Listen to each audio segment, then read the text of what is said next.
I sat on a wooden bench outside Vanderbilt University Hospital, clutching my hands together until my knuckles turned white. The spring air carried the sweet scent of blooming dogwoods, and sunlight danced on the glass facade of the hospital. Yet none of it reached me. My husband, Daniel Carter, was lying in the intensive care unit behind those walls, fighting for his life against an enemy we never saw coming. People passed by, their conversations soft and ordinary, and for a second, I wished I could be one of them. Just another woman enjoying a warm afternoon, laughing about where to grab dinner or what to plant in her garden. But I wasn't that woman anymore.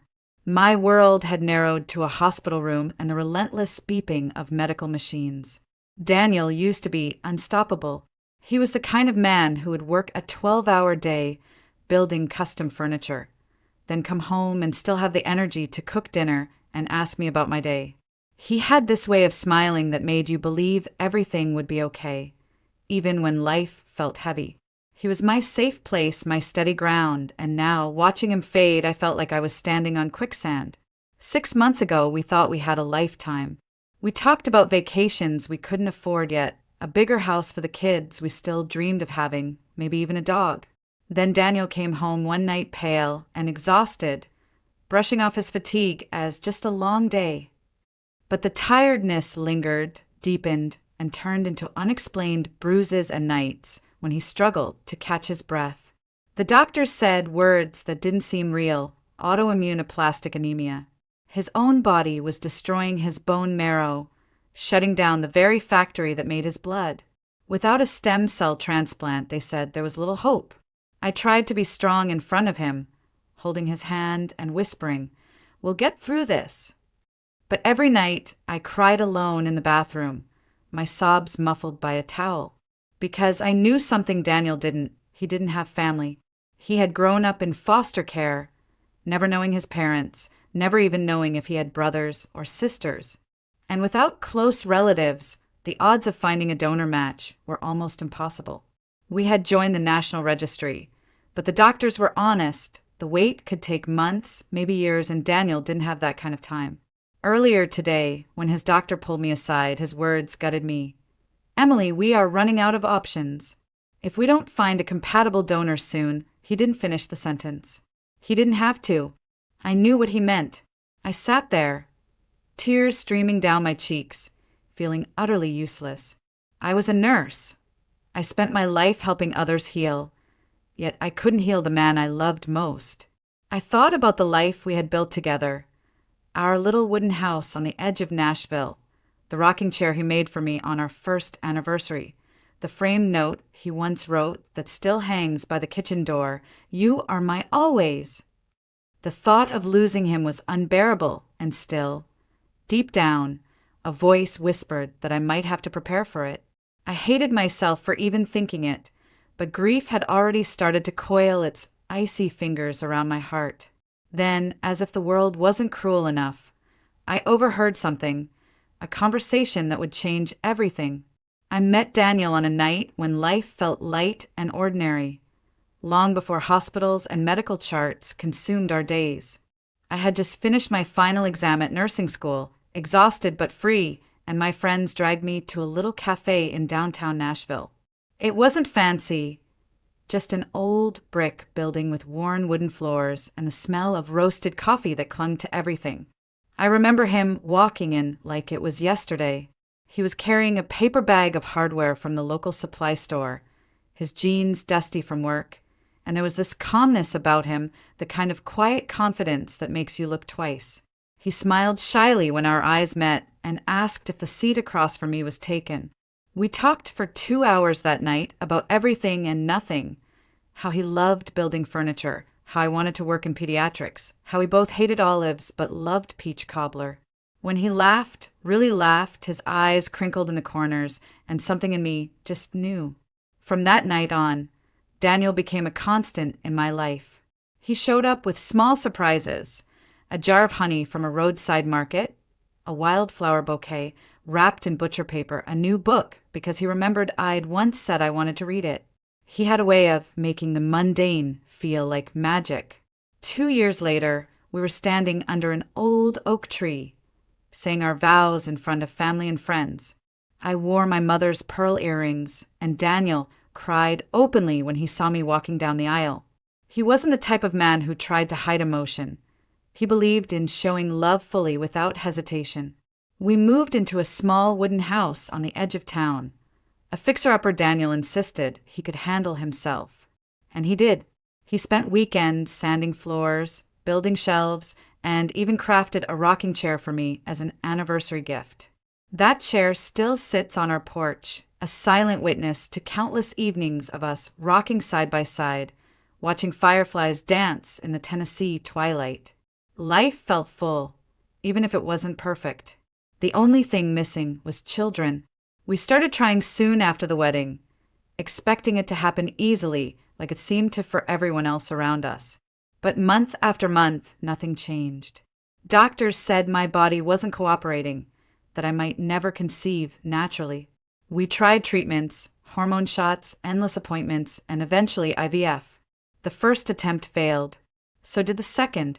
With each negative test, I felt a little more broken, as if my body had betrayed both me and him. But Daniel, he never once blamed me. He would hold me on those nights when I cried until my head ached, whispering, "Emily, this doesn't change how much I love you." He even suggested adoption, talking excitedly about how many children needed homes, how we could still have a family. I wanted to be happy with that idea, I really did, but part of me still longed to see a child with his blue eyes and that crooked half-smile he wore when he was trying not to laugh. One day, after another failed cycle, I collapsed in his arms, apologizing through tears, saying, "You deserve a wife who can give you a family."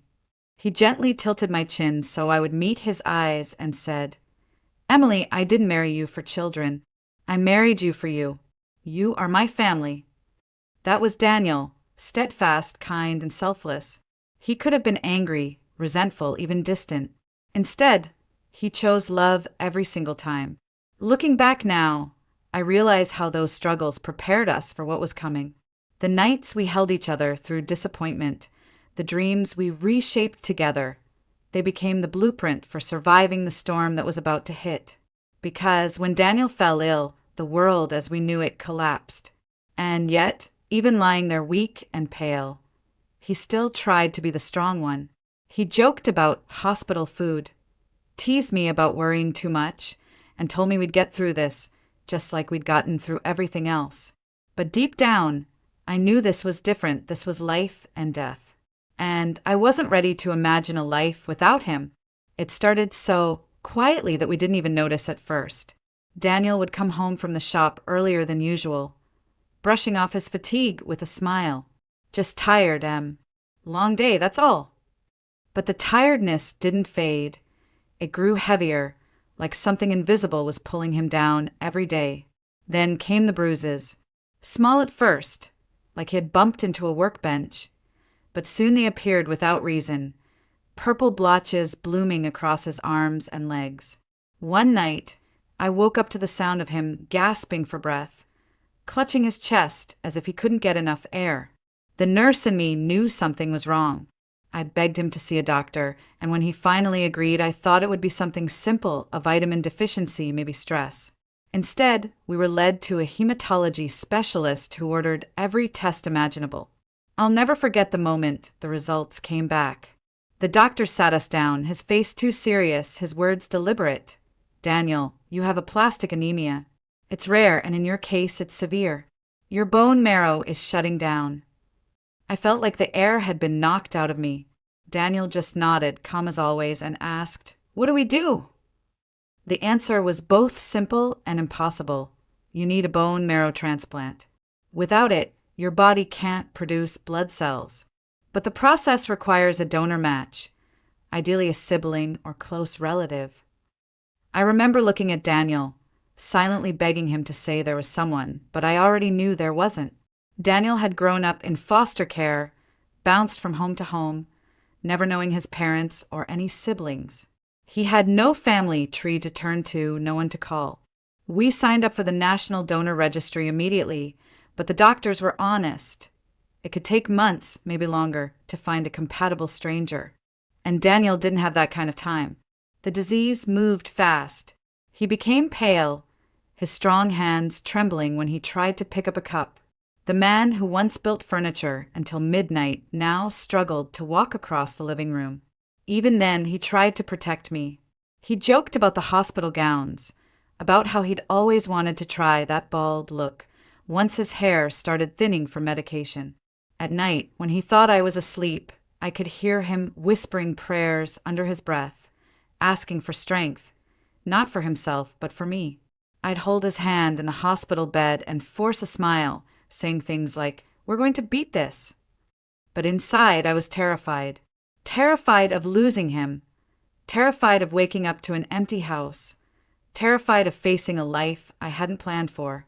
One afternoon, after another round of transfusions, the doctor pulled me aside. His voice was gentle, but carried the weight of finality. "Emily, we are running out of options. If a match doesn't come through soon, I'm afraid he doesn't have much time." I nodded, unable to speak, feeling the tears burn behind my eyes. I had seen death before. Working as a nurse, you face it more often than most people. But nothing prepared me for the thought of losing Daniel. I walked outside into the hospital courtyard, desperate for air, desperate for anything that could steady me. That's when I heard it. 2 hospital employees were on break nearby, talking casually, unaware I could hear them. "You know that guy in ICU? Carter? He looks just like this guy who lives out in Pine Hollow." I swear, it's like looking at the same person. My heart stopped. Pine Hollow, a small mountain town just a couple of hours away? Could it be nothing more than coincidence? Or could it mean Daniel had family out there, someone who might be a match? For the first time in weeks, I felt something I hadn't dared to feel. Hope. Fragile, trembling hope, but hope nonetheless. I stood frozen in the courtyard, their words echoing in my ears. "He looks just like this guy who lives out in Pine Hollow." Pine Hollow was a small mountain town, about a 2-hour drive east of Nashville. I had only been there once during nursing school for a community outreach program. It was the kind of place where life slowed down, where people still waved at strangers passing by. Could it be a coincidence? People resembled each other all the time, but something inside me whispered otherwise. Daniel had grown up in foster care, abandoned at birth with no information about his family.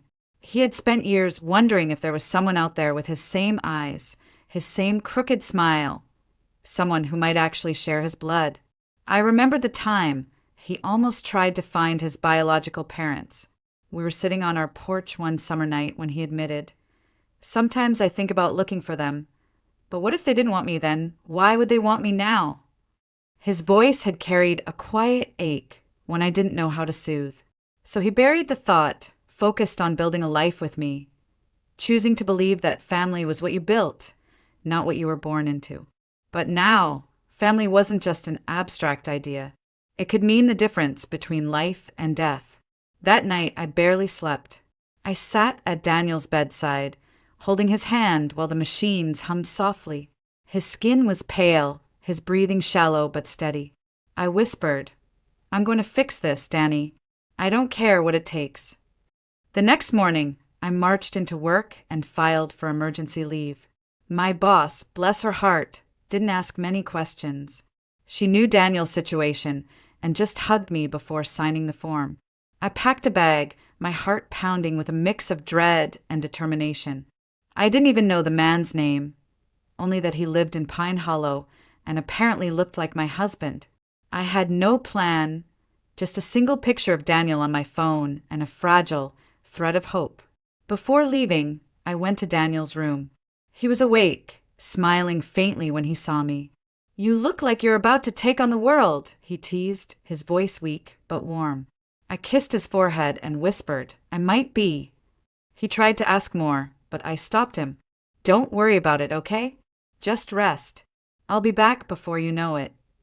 I wanted to tell him everything, about Pine Hollow, about the man who might be his family, but I couldn't risk giving him hope only to break it if it turned out to be nothing. The drive out of Nashville felt surreal. The highway gave way to winding country roads, fields of early spring wildflowers, and eventually the rolling hills of Pine Hollow.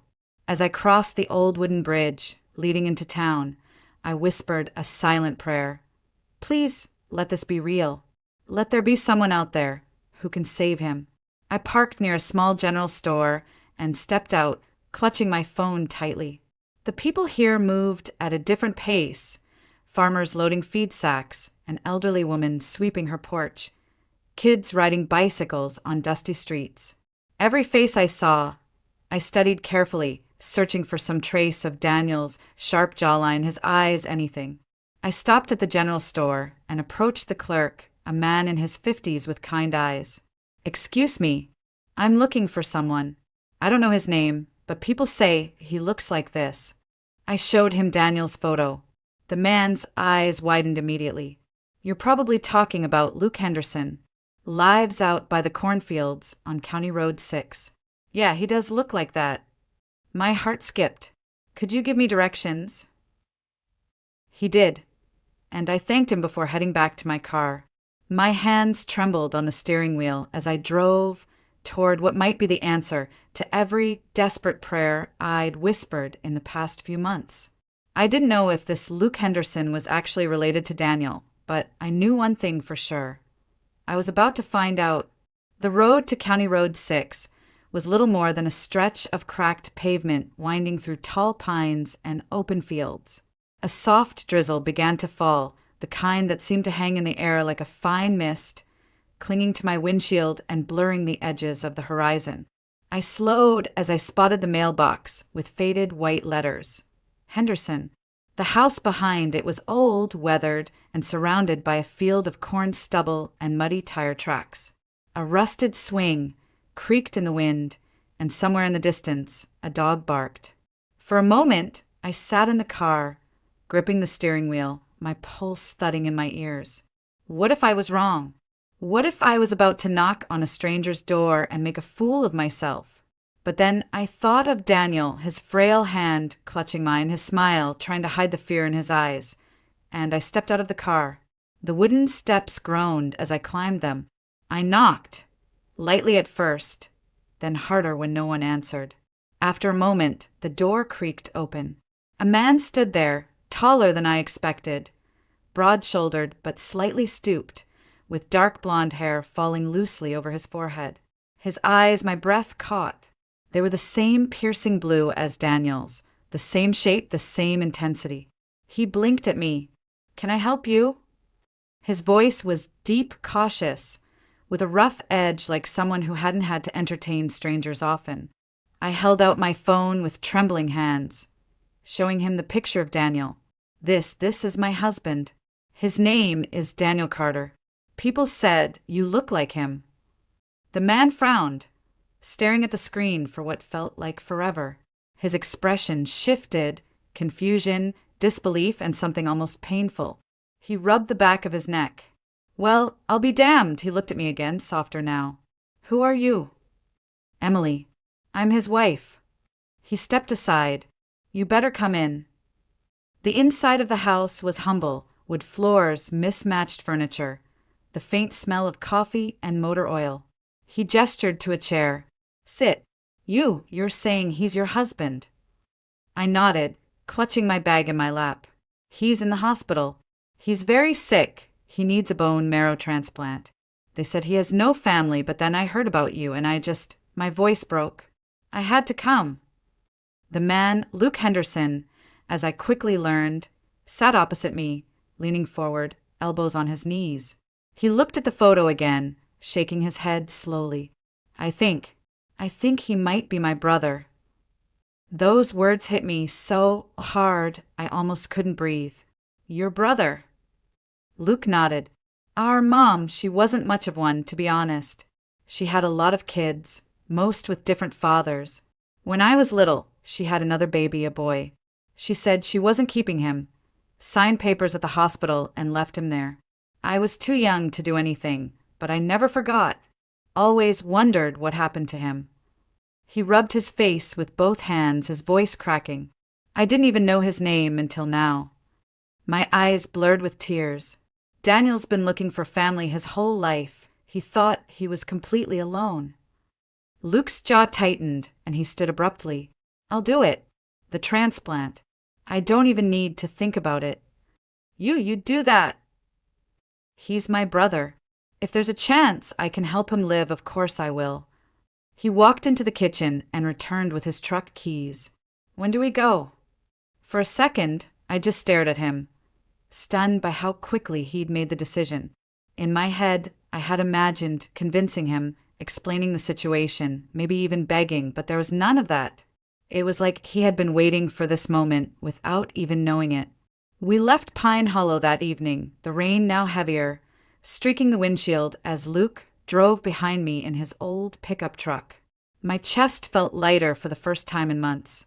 There was still fear, there was always fear, but now there was also something else. Hope that felt solid, like ground under my feet. When we arrived at Vanderbilt University Hospital, I led Luke through the sterile white halls to Daniel's room. Daniel was awake, propped up by pillows, his skin pale, but his eyes brightening when he saw me, then narrowing in confusion when they shifted to Luke. For a long moment, no one said a word. Daniel's mouth opened slightly, like he was staring at a ghost. Luke stepped forward, emotion thick in his voice. I think I'm your brother. Daniel blinked, tears welling instantly. My brother. I stood there, watching two men, strangers a day ago, brothers by blood, lock eyes as if recognizing something only they could feel. Daniel reached out a shaking hand, and Luke took it firmly. We'll talk later, Luke said softly, but right now I'm here to save your life. Luke's test results came back faster than I expected. The doctors wanted to expedite everything because Daniel's condition was deteriorating quickly. When the hematologist stepped into the waiting room with that soft, relieved smile, my knees nearly gave out. He's a strong match, she said. One of the best we've seen in a while. I turned to Luke, tears brimming in my eyes. Did you hear that? You're a match. You can save him. Luke's expression wavered between shock and determination. Then let's do it. When do we start? That night, Daniel and Luke finally had time to sit together. I stayed just outside the doorway for the first few minutes, giving them privacy, but I could still hear their voices. Low, emotional, hesitant at first, then warmer as minutes passed. Daniel's voice broke as he said, I used to dream about having a brother. I thought it was stupid, like dreaming about a house you'll never live in. But here you are, real. Luke chuckled, quietly, though his voice was thick. Guess life had other plans, huh? I'm sorry I wasn't there, Danny. I didn't even know. You don't have to be sorry, Daniel said, gripping Luke's hand with surprising strength for someone so weak. You're here now. That's all that matters. When I stepped back into the room, Daniel looked at me with damp eyes and whispered, I have a brother, Em. I'm not alone. I kissed his forehead and smiled, whispering back, You never were. The procedure was scheduled for the next morning. I barely slept, my mind racing through every possible outcome.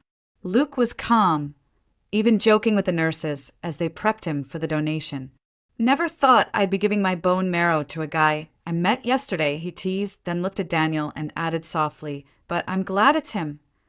The hours crawled by, but eventually it was done. The transplant went smoothly, and Daniel was moved to a recovery room while the new stem cells began their life-saving work. I sat by his bed, holding his hand, feeling the warmth return to his skin. For the first time in months, his face had a hint of color. Luke came in later, looking tired but content, and Daniel reached out weakly to clasp his brother's arm. You just gave me a second chance, he whispered. Luke smiled and said, Guess we're even now. You gave me family. I couldn't stop the tears this time. For months, I had carried so much fear, so much loneliness, but now, sitting there between these two men who had found each other against all odds, I felt something I hadn't dared to feel in so long, peace. Outside the window, Nashville's skyline shimmered under the late evening lights, and I thought about how quickly life could shift, from despair to hope, from loss to gain, sometimes in just a matter of days. For the first time in months, I allowed myself to breathe deeply and believe that Daniel might actually survive, and that we had been given a gift far greater than we had asked for. The days following the transplant felt like stepping into a new world, one where hope finally outweighed fear. Daniel's body responded well to the transplant. Each morning, I'd watch for the tiniest signs: a bit more color in his cheeks, a steadier tone to his voice, a stronger grip when he held my hand. Luke stayed nearby, sleeping on an old pull-out chair in the waiting area when the hospital rules didn't allow him to stay in Daniel's room overnight. He never complained. One evening, I brought him a cup of coffee and found him staring at Daniel through the glass, a look of quiet awe on his face. "He's really my brother," he said softly, as if still convincing himself. Daniel began to regain his strength slowly, and one crisp autumn afternoon, he took his first steps outside since the transplant. I walked beside him as he shuffled carefully along the hospital's garden path, sunlight flickering through the changing leaves. "I forgot how good fresh air feels," he whispered, squeezing my hand. A week later, Daniel was discharged, and we returned to our little wooden house on the edge of Nashville, this time with Luke following in his old pickup truck, a permanent addition to our lives. The house felt different now, fuller somehow, like I had been waiting for this reunion all along. In the weeks that followed, Luke became a regular presence. He and Daniel would sit on the porch in the evenings, sharing childhood memories, at least what little Daniel had of his foster homes, and Luke filling in gaps about their mother, their early years, the siblings Daniel had never met. One evening, Luke handed Daniel a small, worn pocket knife with their father's initials carved into the handle. "It's all I have left of him," Luke said quietly. "I want you to have it." Daniel held it with shaking hands, tears slipping silently down his cheeks. The community of Pine Hollow sent cards, prayers, even casseroles when they heard what had happened. People I'd never met sent notes like, "Family is everything. Hold each other close." There was something profoundly healing about strangers caring enough to reach out. It reminded me that goodness still existed everywhere, even in the hardest seasons. Months passed, and Daniel grew stronger. His hair began to thicken again, his laugh returned, and he started building furniture in the garage. Slower than before, but with that same spark of creativity he'd always had. One evening, he pulled me outside to the porch where a brand new rocking chair sat, crafted with careful precision. "For you," he said simply. I sat down and felt tears blur my vision as I rocked gently, the chair creaking with a familiar warmth. We also welcomed Luke into our traditions. Sunday dinners became a staple, filled with laughter and quiet gratitude. Sometimes I'd catch Daniel and Luke looking at each other with these half smiles, like they still couldn't quite believe they'd found each other. One particularly golden autumn evening, Daniel and I walked along a tree-lined road near Pine Hollow, hand in hand, watching leaves swirl in the breeze. Luke was ahead of us, laughing as he carried his young niece, his best friend's daughter, on his shoulders. Daniel squeezed my hand gently. "You know," he said, "I used to think being an orphan meant I'd always be alone. But I was wrong. I have you, and now I have him too." I looked at him, feeling the truth of those words settle deep in my chest. "Family isn't always about blood, Danny," I whispered. "But sometimes it is, and it's beautiful." That night, as we sat around a small bonfire behind Luke's house, the flames casting soft glows on everyone's faces, I felt something I hadn't in so long. A calm certainty that we were going to be okay. Life had broken us down, yes, but it had also put us back together in ways we never expected. I rested my head on Daniel's shoulder, listening to Luke telling a story about their childhood neighborhood, and thought to myself, this is it. This is what healing feels like. Our story had begun in despair, but it didn't end there. It ended with family, with second chances, with a brother found, and a life renewed. And as I closed my eyes, the crackle of the fire and Daniel's warm hand in mine, I realized something powerful. Sometimes life gives you exactly what you need just when you're about to lose hope.